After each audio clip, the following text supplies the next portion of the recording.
We've already talked about the Montreal Canadiens and the New York Islanders and what they could do in this 2025 NHL draft, but now let's go to the Chicago Blackhawks, who, especially at third overall, have one of the toughest decisions of this draft class. Most likely is going to be Matthew Schaefer and Michael Meese going first and second overall, but at third overall is where the draft is likely to open up and start getting crazy. We're not just going to talk about that third overall pick, we're also going to go for the Blackhawks later first rounder and their 2 second round picks to see what the Blackhawks could do in the first 2 rounds. So which prospects fit the best? Who do I think the Blackhawks should go for? Make sure you watch till the end as we go through all the prospect talk today, and hit that subscribe button if you're new for more prospect content just like this as we lead up to the draft this summer with a lot more videos to come out here soon. Now, before we talk about who the Blackhawks could potentially draft in this class, we first need to talk about what they need, and as of right now, it's quite a bit, but in terms of the prospect pool, all of those top end positions are pretty well shored up. In terms of my 4 needs for the Blackhawks, there really only boils down to 4. The first one, and I think the biggest one, is a power forward top 6 winger, somebody that can bring some intensity, some physical play,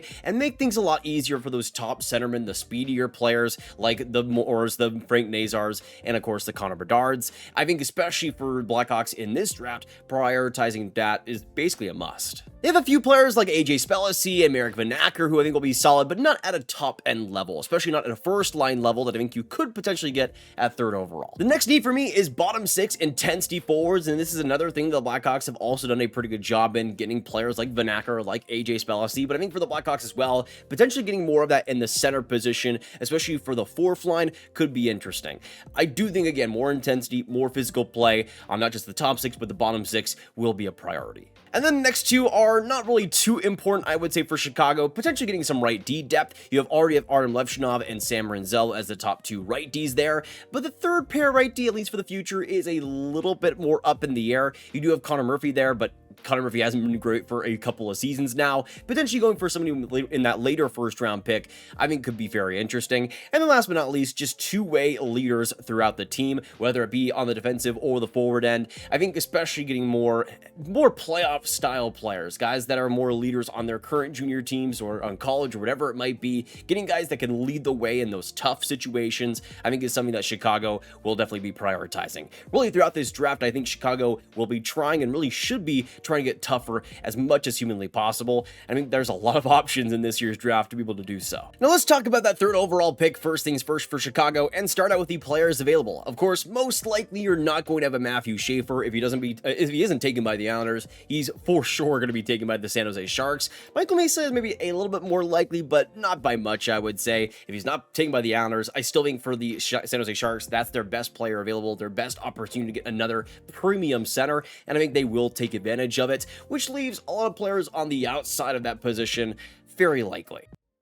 Now, to be the first of 3 that are the most likely picks for the Blackhawks in this draft at third overall, let's start out with Porter Martone, who would be my pick for Chicago if they were to be in this position, and I think is also most likely what they'll end up going for. We just talked about the biggest need for Chicago going forward, and a power winger. Well, Porter Martone is exactly what the doctor ordered. 6'3", 207 pounds, and even though I want to see a little bit more intensity on the actual ice sheet, when the whistles are drawn, Porter Martone can get nasty. There's been fights throughout the year. He's someone that can also back that up with some pretty strong play. In 57 OHL games this year, 37 goals, 98 points, pretty solid in the playoffs as well. Porter Martone can become a beast, can become this ultimate power forward for Chicago, and that's something I think they especially could use a lot more of. Plus, I think right wing is probably their weakest position going forward, and he immediately fills that first line forward role with a player like Bedard and potentially an Oliver Moore on the side. Whatever they want to do there, Martone would be perfect for them, and ultimately is who I think they should be going for. But of course, the Blackhawks have a ton of other options at third overall. One that I also have talked about potentially being an option is Anton Frindell. And this is a player that is pretty versatile in his play. He is listed as a center, but a lot of this season in the Allsvenskan was actually spent on the left wing. And I think he's something that could be very interesting in that spot for Chicago. We just talked about power wingers, power forwards. Anton Frindell absolutely is that. Maybe less fights than a player like Porter Martone, but in terms of the physical build and how much he uses it, I think he might be even more stylistically physical than a player like Martone, or at least he's able to really use that body a little bit more to his advantage. He's so good at protecting the puck, so good at getting in those intense areas, especially around the net, and fighting for that open space. Such a good goal scorer, especially on the power play, and that ultimately might be what puts it over the top, because for Porter Martone, he's a lot more of a playmaker, a lot more of a play driver, whereas Anton Frindell is the play finisher. If you have somebody that can bring some speed along with him, especially a player like Bedard and more potentially, and having Frindell in that first line left wing spot, I think it could be very tantalizing. Or at the very least, if he is to play center long term, he could potentially play wing on the power play. I think that versatility is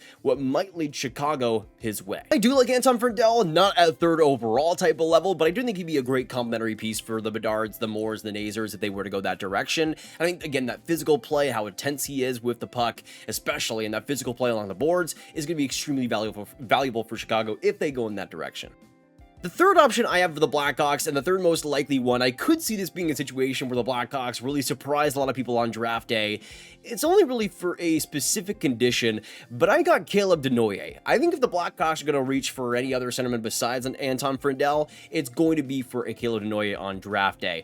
The big thing for me that kind of makes this an interesting one is just the Blackhawks center situation in general, because you already got Frank Nazar, who could be a wing, but has played center in the past for the Blackhawks. You got Oliver Moore, similar situation there. But even if you aren't confident in either of those two being centermen going forward, you also have Sasha Boisvert, who had an incredible freshman year for North Dakota in the NCAA. I think could pretty easily become a very solid middle six centerman. But if the Blackhawks are extremely high on Denoyer, that likely means they think of him as at least a second line center in that pool. And I could see a situation, of course, with Boisvert being a French-Canadian centerman. They could also go for another one here in Caleb Denoyer, who's had an exceptional playoffs, 30 points in 19 games, a big reason why the Moncton Wildcats won the QMJHL championship. Just an incredibly a great playmaker, incredibly smart player up the rush. Is something I think Chicago could also use a little bit more of in terms of the size there, even if I think he really should be using it a little bit more often than he does.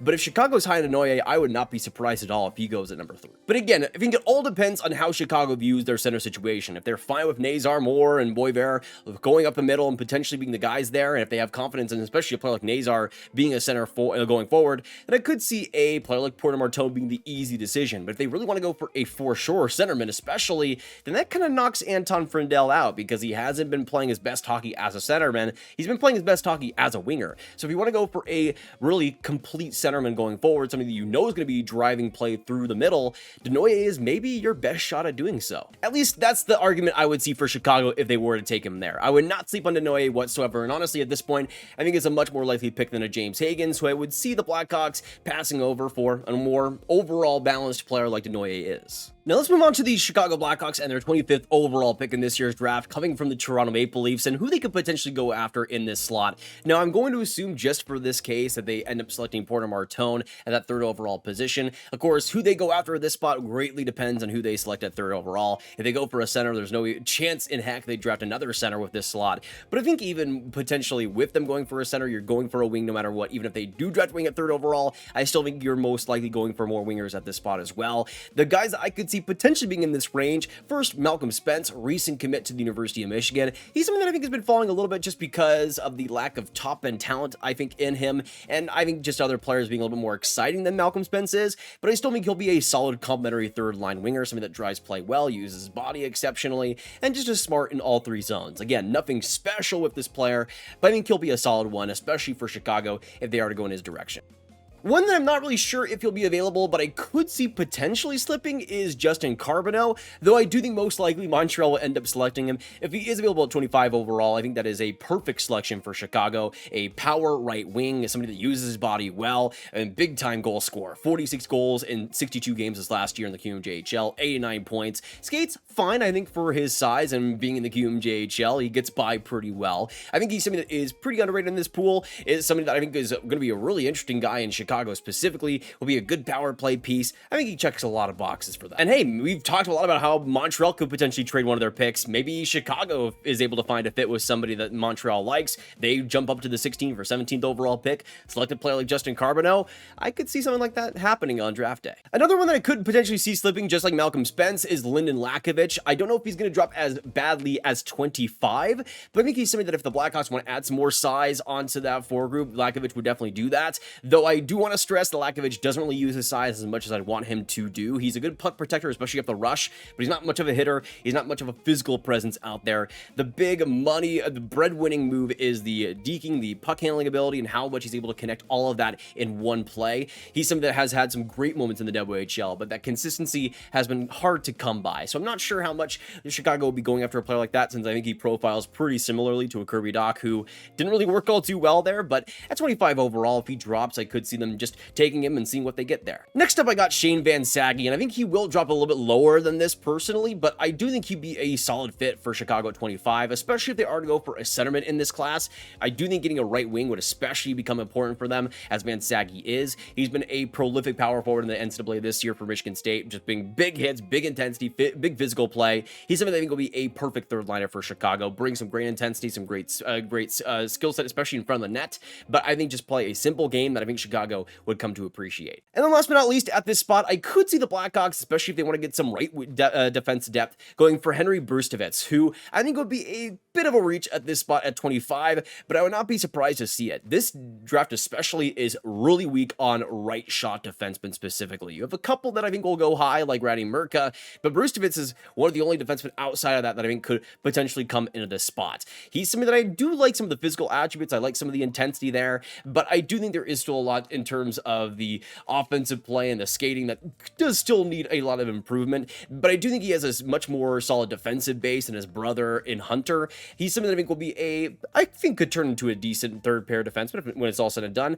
Not something that overwhelms you, but could eat up minutes, and I think that's probably the best he could become. But for Chicago, if they get it at 25, I don't think they're particularly mad at that. Now let's go on to the Blackhawks' second round pick, starting out at 34th overall. And again, another pick that does depend on who they select in the first round, but these are the guys that I think Chicago would be the most interested in. Now, first things first is Eddie Genberg, who is a premier physical forward here on the left side. I don't think has much more than those physical attributes and the smarts that he puts out there, but I think it's just a smart, physical, intense left wing, who I think will be just a solid bottom six guy. More likely a fourth line wing, but I think for Chicago, with the intensity he brings, I don't think that would be a bad thing in the second round. A player who I think is a lot different but similar size is Jacob Ice Wozniak, another Swede here, 6'3", 185 pounds, but I think it's much more of a puck handler, much more of a goal scorer especially, and it's something that has really brought that. I mean, 5 goals and 7 points in 7 games of the World Juniors this year. He's something that I think got a lot better in the second half, a lot better in his overall game, but don't kid yourself. The power play ability, the goal scoring is going to be the biggest thing for him. I think he could be just a solid complementary third line piece, but something that could be versatile, could go up the lineup, and again, bring a great goal scoring and a knack for the net that Chicago, I think, could use more of in that pool. Another one who's a little bit more of a goal scorer is William Moore, somebody that I think projects more as a fourth line center, but playing in the NCDP this year, he had his ups and downs. I'm a little bit more down on him personally. I think he's just a very safe, very solid player, but not much more than that. He doesn't quite push the play as much as I want him to, but if you're looking for potentially a fourth line center who plays a very safe, physical game, who can come up with goals in the big moments, I think William Moore could do that, but I think that's probably the best you're going to get. Still, though, as a fourth line center option, I don't think it would be the worst thing in the world. One player that excites me quite a bit, and I think will excite Chicago quite a bit as well, could be Vaclav Nestrasil at 34th overall. Big time Czech right wing, 6'5", 190 pounds. He's another player that I don't think is overly physical. He has his moments here and there, but he uses his body to really help the deking ability and how electric he can be out there. I mean, it's very interesting to watch him because he's always looking to make this big highlight reel play. Sometimes it works, sometimes it doesn't. I think his skating, because of his size, can hamper him a little bit, but my goodness, some of the moves this guy can make at his size are unbelievable, and I think the talent there could be really interesting to bring onto your pool, especially again with a right wing situation being a little bit thin. I think Nestrasil could bring some big time pop if he does end up popping. Now going on to 64th overall, this is where I think most likely the Blackhawks will end up going for potentially a right shot depth defenseman in this class, and there's quite a few that I think could be available at this spot. First, Peyton Kittles out of the WHL, Swift Current, 6'5", 194 pounds, one of the younger defensemen of this draft class. Not crazy production, but considering his age and more of the defensive presence, I don't think it's all too bad at 14 points in 53 games. Big time penalty minutes as well, something that is going to make a big hit every now and again. You also got Mac Peznica in the WHL as well. Czech defenseman though at 6'4", 184 pounds. Pretty similar story though, a lot less games played in the WHL this year, but I think had his moments, even though I think he was a little bit limited in terms of his actual skating ability and in terms of the actual intensity there. One player I did want to mention, though, at this spot that I think could be really fascinating for Chicago is Hayden Popnikis. I still have really a lot of trouble pronouncing his name.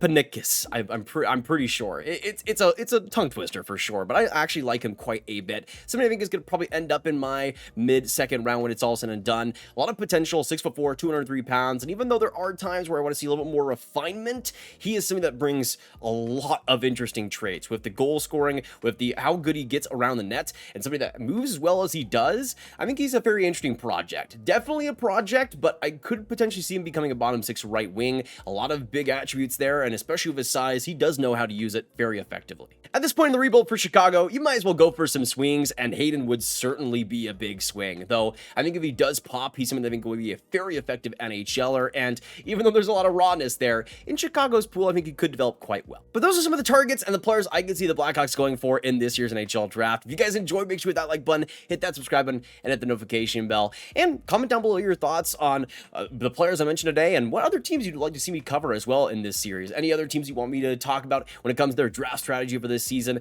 let me know your thoughts down below down there. And of course, should it be all the hockey fans you guys know online and the Blackhawks fans, and get it out there if you guys could. And click on this card for all my 2025 draft content. A lot of mock drafts, rankings, different teams covered on that playlist that you won't want to miss any of it, and a lot more to come as well. Thank you guys so much for watching, and I'll see you in the next one. Have a fantastic hockey day, and goodbye.